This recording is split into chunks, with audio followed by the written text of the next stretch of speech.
When your heart is busy serving others, it has little room left for worry. Service is not just an act of kindness toward others. It is a way of healing your own soul. Many times, we sit alone, replaying our problems, feeling the weight of our own burdens, and wondering why peace is so hard to find. But the moment we step outside ourselves to help someone else, something shifts. The heaviness begins to lighten. The worries that felt so big shrink in the presence of compassion. This is because service connects us to something larger than ourselves. It connects us to the divine flow of giving, the same flow that sustains all of life. When you serve others sincerely, you forget yourself for a while. And in that forgetting, you also forget your worries. Imagine carrying a heavy bag for hours, your shoulders aching. Then you see someone struggling with an even heavier load, and you decide to help them. Suddenly, your own weight doesn't feel as painful. Your focus has shifted. Your energy has changed. This is the magic of service. It transforms not only the receiver, but also the giver. Service is not always about big acts like building schools or feeding hundreds of people. It can be as small as smiling at a stranger, listening to a friend who needs to talk, holding the door for someone, or offering a kind word to someone who is struggling. These small acts may seem insignificant, but they carry a powerful ripple effect. A smile can brighten someone's day, a listening ear can save someone from despair, and a single act of kindness can inspire others to pass it forward, creating a chain of goodness you may never even see. Serving others also changes how we see our own challenges. Sometimes we think our problems are the worst in the world until we meet someone whose struggles are greater, yet they carry themselves with grace. When you serve people facing hardship, you gain perspective. You realize that gratitude is not about having a perfect life, but about recognizing the blessings you already have. That realization itself brings peace. There is a deep spiritual truth here. The more you give, the more you receive, not in material terms, but in joy, meaning, and connection. The divine has designed life in such a way that the act of giving fills the giver as much as the receiver. When you pour kindness into someone's life, it's like drawing water from an infinite well. It does not run dry. In fact, the more you give, the more that well within you seems to fill. Think of a candle lighting another candle. The first candle does not lose its flame. It spreads its light. In the same way, when you give your time, energy, or love to others, you are not losing anything, you are multiplying light in the world. And in a world that often feels dark, every bit of light matters. In daily life, service can also be a powerful remedy for anxiety and overthinking. When your mind is stuck in a loop of worries, doing something for someone else interrupts that loop. Instead of asking, "Why is my life this way?" you begin asking, "What can I do for this person right now?" Your attention shifts from problems to possibilities. This shift in focus brings an immediate sense of relief and a longer, lasting sense of purpose. Serving others also deepens our sense of connection to humanity. Many of us feel lonely because we are constantly thinking about ourselves, our goals, our pain, our needs.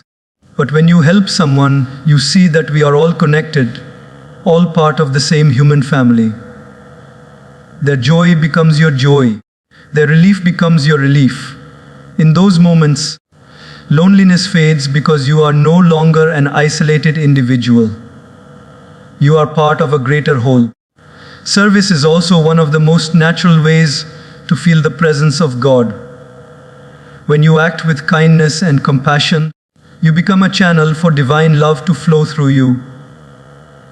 The person you help may feel your kindness, but what they are really experiencing is the love of the divine expressed through your actions. And when you realize you are being used as an instrument of that love, your life takes on a deeper meaning.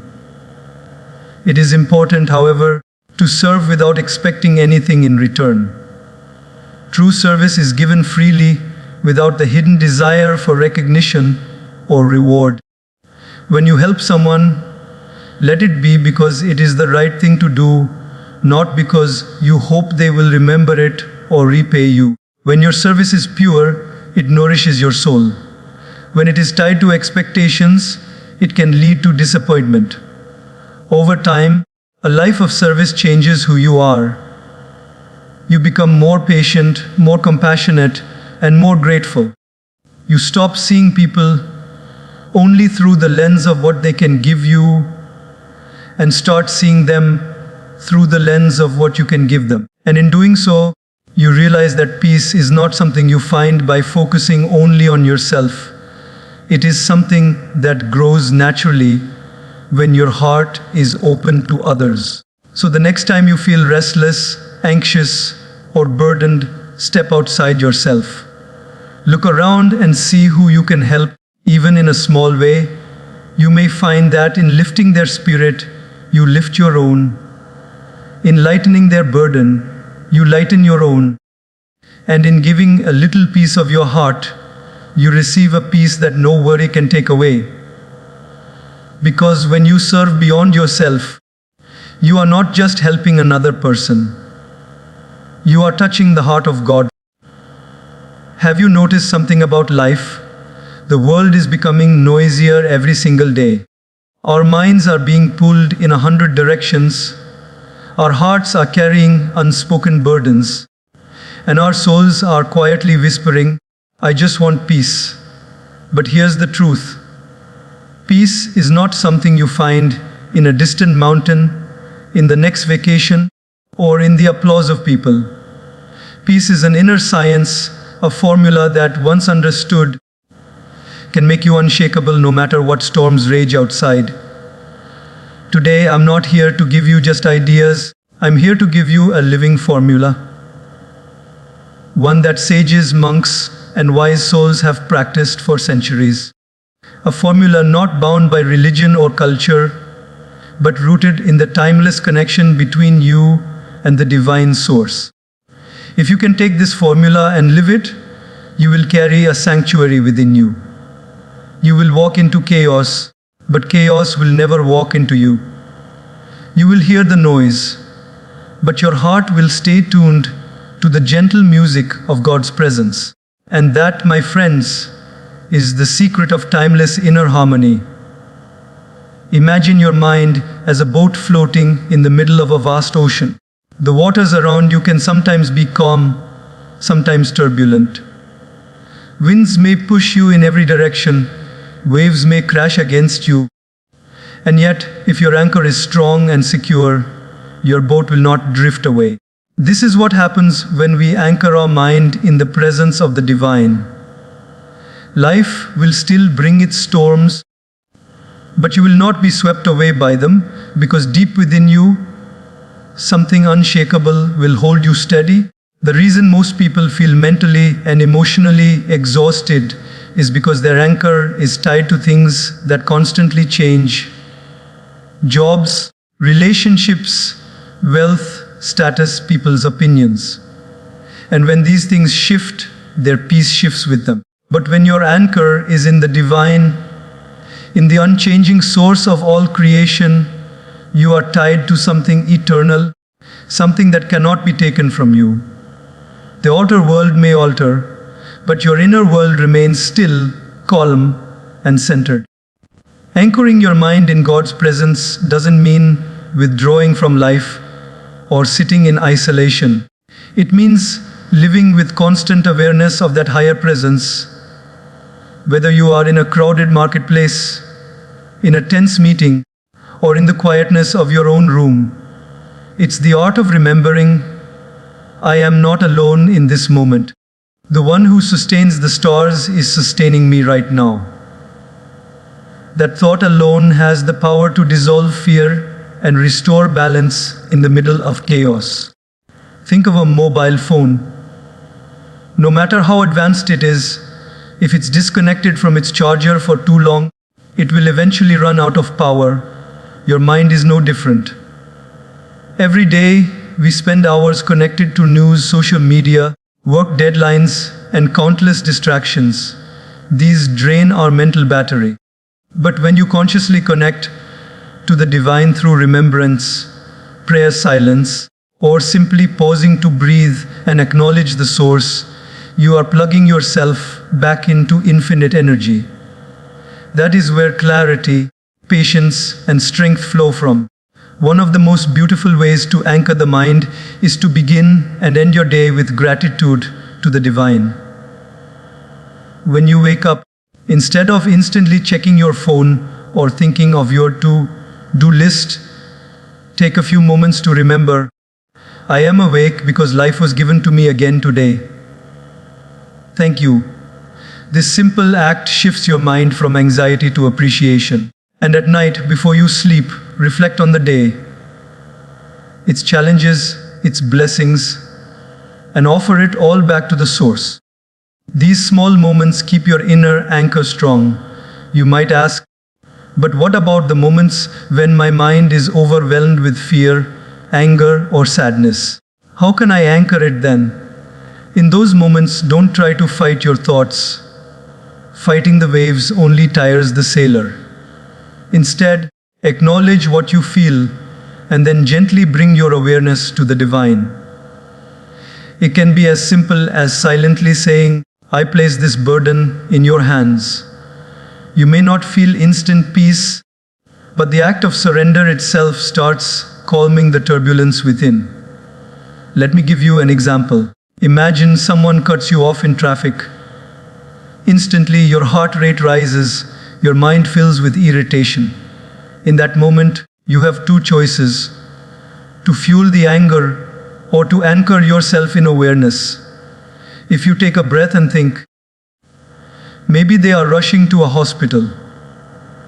Maybe they are struggling with something I can't see.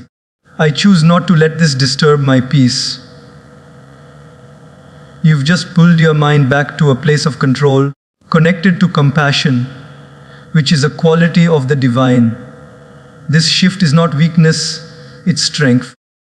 Anchoring your mind in God's presence also changes the way you see problems.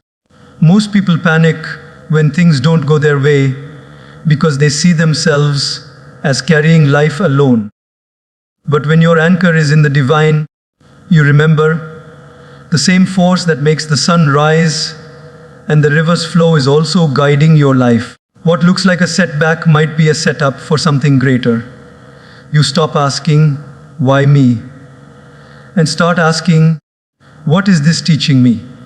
That mindset transforms stress into spiritual growth. The more you practice this, the more your life becomes like a tree with deep roots. Strong winds may bend its branches, heavy rains may drench its leaves, but the roots hold it firm. Anchoring your mind is about growing those roots into the soil of the divine, where no circumstance can uproot your peace. You stop living like a leaf blown by the wind, and you start living like a mountain, grounded, solid, and immovable in your inner state. And the beauty is, anyone can begin right now. You don't need perfect silence, a special place, or even a particular posture. You can anchor your mind while standing in line at the grocery store, while walking to work, or even in the middle of a difficult conversation. All it takes is a gentle inner shift from I am facing this alone to I am guided, held, and sustained by something far greater than myself. This is not an escape from reality, it's a deeper connection to it. The words we speak to ourselves are like seeds we plant in the garden of our mind. Some seeds grow into flowers of peace, confidence, and joy, while others grow into weeds of doubt, fear, and restlessness. Most people think that the loudest voices that shape their lives are the ones coming from the outside. What people say about them, The praise or criticism they receive, the opinions floating around them. But the truth is, the most powerful and constant voice you hear every single day is the one inside your own head. And if that voice is harsh, impatient, and unkind, it will rob you of your inner harmony, no matter how peaceful your surroundings are. Imagine you have a friend who constantly points out your flaws, reminds you of your failures, and tells you why you're not good enough. Would you enjoy being around them? Of course not. Yet many of us unknowingly become that friend to ourselves. We replay mistakes over and over in our mind. We predict worst-case scenarios before they even happen, and we compare ourselves to others until we feel small. This inner dialogue becomes a habit, and before we know it, our thoughts are building walls instead of bridges to peace. Choosing your inner dialogue wisely is not about lying to yourself or pretending everything is perfect. It's about speaking to yourself in a way that strengthens you rather than weakens you. It's replacing, "I can't do this," with "I'll do my best and learn along the way."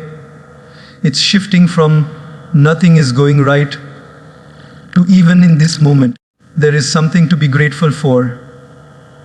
Words carry energy, and when those words are directed inward, that energy directly shapes how you feel, act, and respond to life. Take a simple example. You wake up late one morning. The moment you open your eyes, your mind starts, "Why did I sleep so much? I'm so lazy." The whole day is ruined. You haven't even gotten out of bed, and already your mind is planting frustration. But if you catch yourself and shift your words, "Alright, I needed that extra rest. I can still make the most of the day," you plant a completely different seed. The situation hasn't changed, but your inner dialogue has, and so your emotional state follows. This choice of words becomes even more important when you face challenges. Imagine you lose a job. The mind can instantly spiral into fear. "I'll never find something better. My life is falling apart." Those thoughts don't just reflect your mood, they shape your decisions. In that state, you may settle for less or give up altogether. But if your inner dialogue says, "This is a chapter closing, and perhaps the divine is redirecting me to something more fulfilling," you create space for hope, creativity, and resilience to emerge. The mind is like a radio. It can tune into different frequencies. Some stations play the music of doubt, negativity, and fear, while others play trust, faith, and optimism. You have the remote control. And one of the simplest ways to change the station is through the words you choose. This doesn't mean ignoring reality. It means choosing to focus on the part of reality that empowers you rather than paralyzes you. The presence of the divine is also felt more deeply when your inner dialogue aligns with trust and gratitude. When you say to yourself, "Whatever happens is happening under a higher wisdom," you remind your mind to rest in that higher order rather than fight it. Over time, these words become more than just sentences. They become beliefs, and those beliefs become your state of being. Think of a person climbing a mountain. If with every step they tell themselves, "I can't do this, I'm too tired," the climb becomes heavier. But if with each step they whisper, "One more step, I'm getting closer, I'm grateful for the journey," the same climb feels lighter. The mountain hasn't changed, but the inner conversation has transformed the experience. That is the power of the words we speak to ourselves. In daily life, there will always be situations that try to pull your mind into negativity. Someone may criticize you unfairly, plans may fail, people may disappoint you. But your peace is not stolen by these events. It is given away when you join them in negativity, through your own inner dialogue. The more you guard the words you speak to yourself, the more you protect your inner harmony from being disturbed. Start noticing the way you talk to yourself. When you catch a negative thought, pause and ask, would I say this to a dear friend? If the answer is no, then it doesn't belong in your own mind either. Replace it with a thought that is honest but kind. This practice, repeated over time, reshapes your mental environment into a place where peace can live and grow. When your inner dialogue is rooted in kindness, trust, and gratitude, it becomes like a soft background music that plays in your mind all day.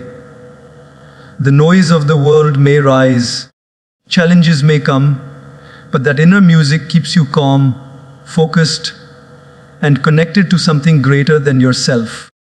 And in that connection, you discover that peace is not just a feeling. It's a way of speaking to yourself, a way of living, and ultimately, a way of being. There is a quiet truth about peace that many overlook. A cluttered life creates a cluttered mind. When we hold on to too many things, too many commitments, too many unresolved thoughts, our inner world becomes crowded, noisy, and restless. Just as a messy room makes it hard to move freely,